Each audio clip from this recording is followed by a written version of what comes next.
The neighbor. About 12 years ago, my boyfriend at that time and myself ended up finding a cheap, quiet studio to rent for practically free. Of course, we had to maintain the 3 properties there and help our landlord out with his meals, or just drive him out to eat, where you were also treated for taking him out. The studio that we were moving into needed a decent amount of renovations to be comfortable and livable. It was pretty quiet and isolated on top of that hill. Besides our studio, there was a neighbor across our driveway, about 150 feet away. Plus our landlord, who owned all 3 homes, located about 3/4 of a football field to the right of our studio. The landlord's girlfriend lived in an apartment above the landlord's garage. The landlord was extremely cool, so we got free cable, water, and power. We only had to pay for propane for heat and hot water. That bill was to be split with the neighbor across the driveway from us, since we shared the large propane tank. We didn't officially meet our new neighbor until a few weeks after moving in. We all introduced ourselves and had a normal conversation. I got a chance to really talk to her, however, a couple of weeks after our initial meeting. We stood around outside talking for almost an hour. When my renovations got brought up, I wanted to show her our great work, so we headed inside my place for a small tour. It was a studio, as mentioned, so you pretty much got the whole house tour just stepping in the front door. That's where the weirdness truly began, though. The actual first words she spoke upon stepping through my front door were, "Is that a used mattress?" while pointing at our bed. Now, if you know me, then you know that when it comes to my beds, I keep them really clean. I mean, like, I straight up use a waterproof mattress cover to keep my mattresses pristine with no stains and white still, and I only use good, clean sheets and blankets. So her question really threw me as I stared at our bright white clean mattress edge that was exposed, as a result of me making the bed earlier that morning. All I could manage to say was, "No, I got it brand new." We all had our varying work schedules, so I really didn't see her for another few weeks after that. But then, the landlord's girlfriend pulled me aside one day with something pretty interesting to say. She told me that my neighbor had been telling her and the landlord that my boyfriend and I were known to have burgled houses. I was blown away. I wondered why she would say that. Neither my boyfriend nor I had even known anyone capable of that, let alone us being capable of that. The neighbor's daughter turned out to be a new cop, and she still worked in the jail for her first year.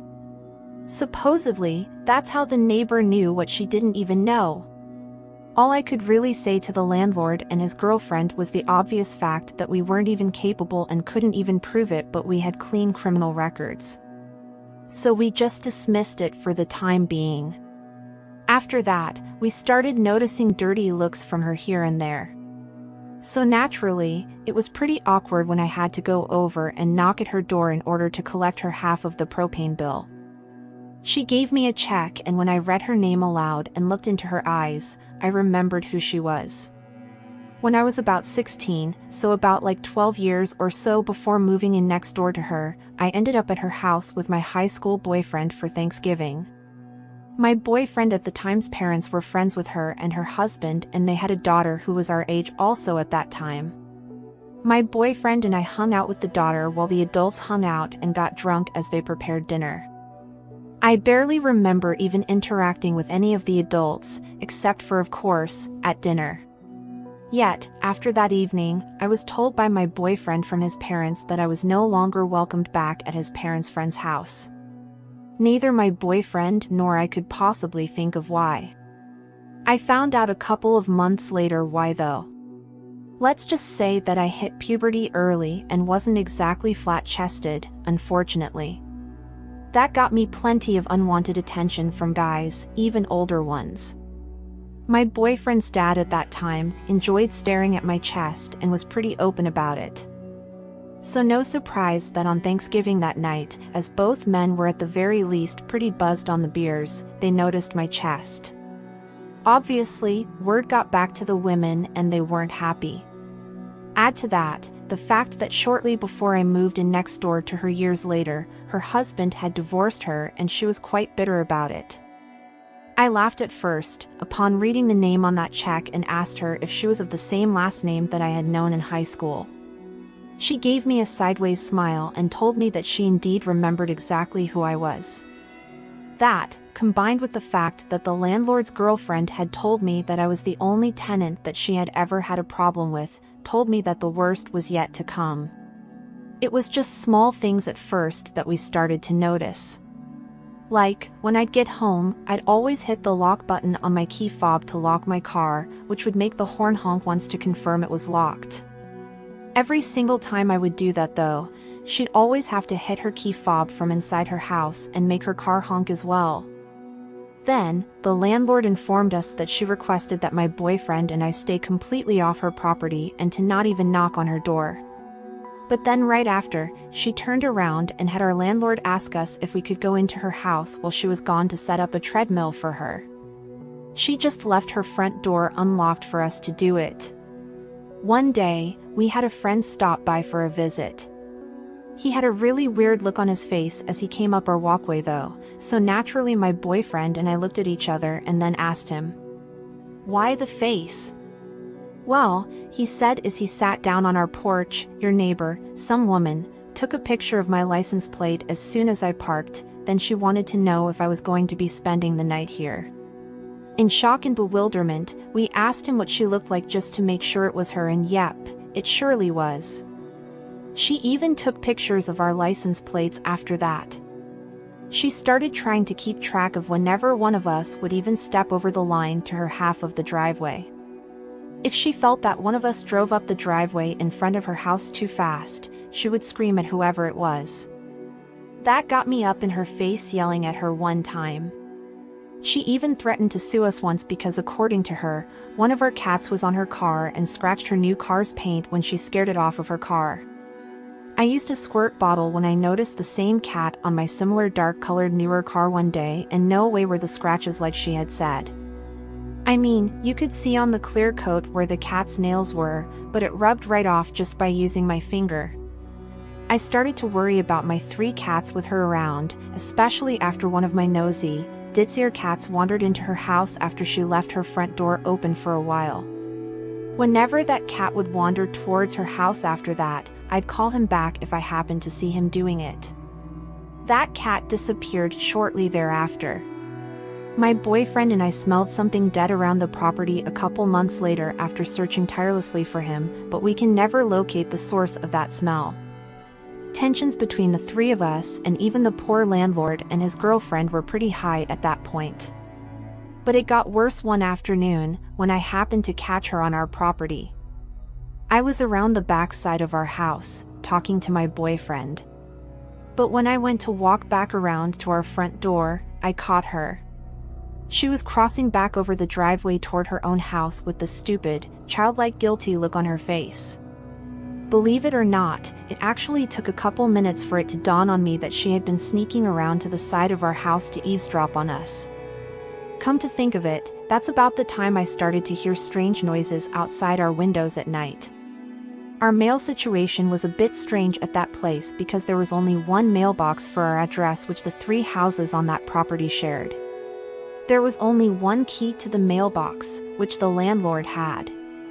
The landlord and his girlfriend didn't drive anymore, so usually my neighbor lady would get the mail from the box for everyone and drop it off over at the landlord's house so we could go and get it from him. So one fine day, I trotted over to the landlord's to see if my check had come in the mail. He said it hadn't come, and I could tell just by looking at the mail pile it wasn't there. It was a state check, so it looked kind of obvious amongst regular mail. On the way out of my landlord's house, she was coming up the stairs on her way back in, so I asked her if she happened to have seen it, and that I thought maybe that's why she was heading back into the landlord's house, maybe because she forgot to give it to him. But boy did she explode on me. She started yelling at me that she had no idea what I was even talking about. I didn't understand her reaction at all until a couple months later. I had started noticing that I wasn't receiving certain important things that I was expecting in the mail. Like my new driver's license, vehicle tags for registration, and some pretty important social security paperwork. So, I hatched a plan and informed the landlord first. The second person I clued in was our mailman, since it was a locked mailbox. Since there was only one key to said mailbox, my theory should have been easy to prove, and it was. My plan was to address an envelope as if it were important and coming in the mail for me.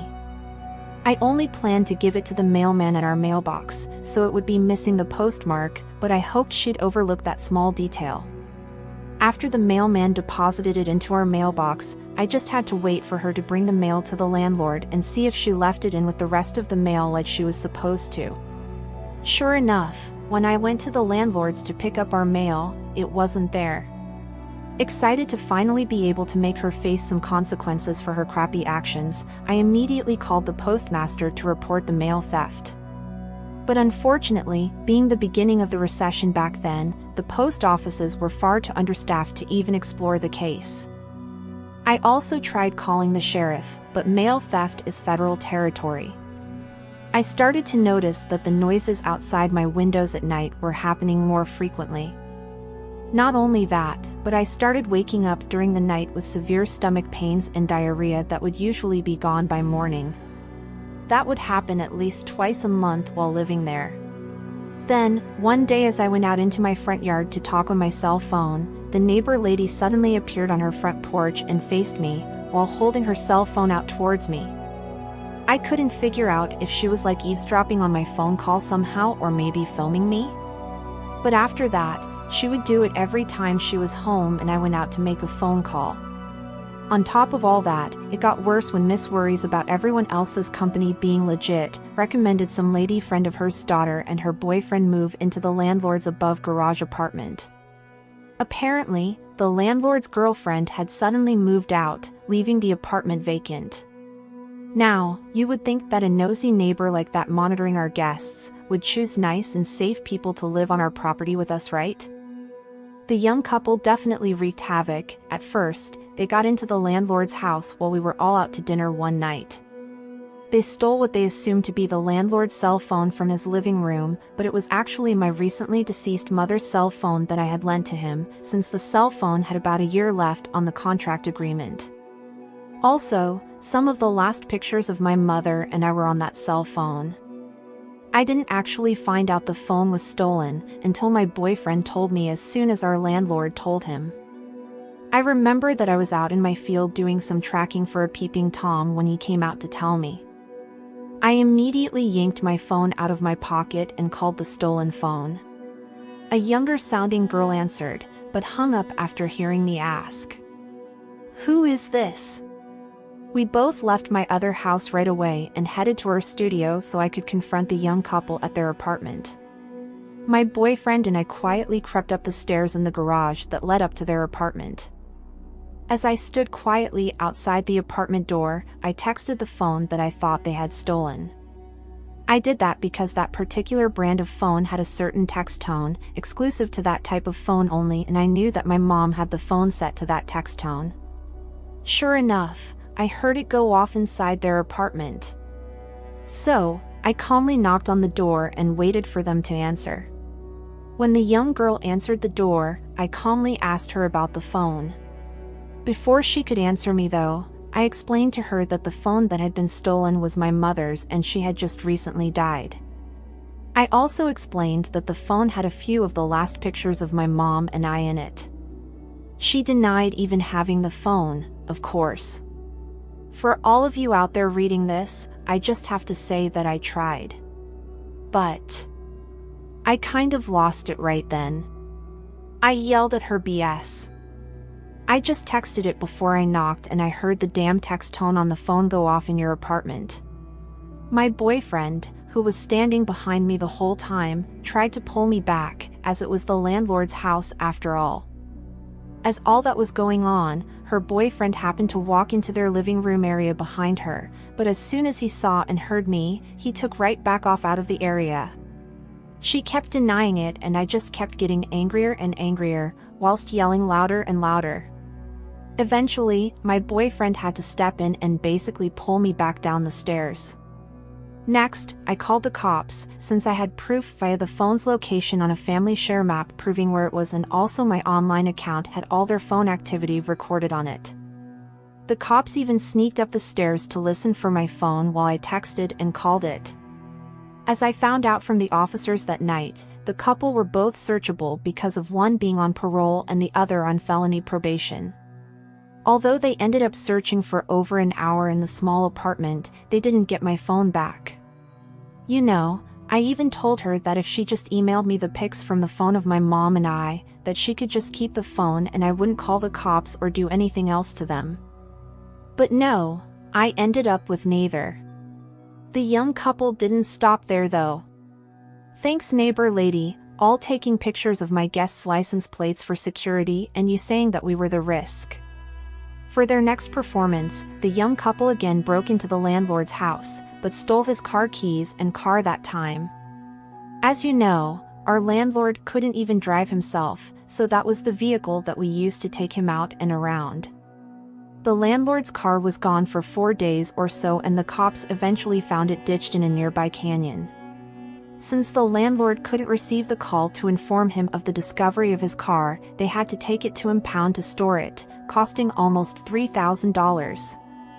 After all that crap, I still had to live there part-time since my mom's house that I had inherited had no kitchen due to renovations. During that time, the neighbor for some stupid reason let her huge German Shepherd out of its fenced area as soon as my 4-year-old son exited my car there. It was a new dog to her, so I was appalled when it ran up toward my son barking and growling.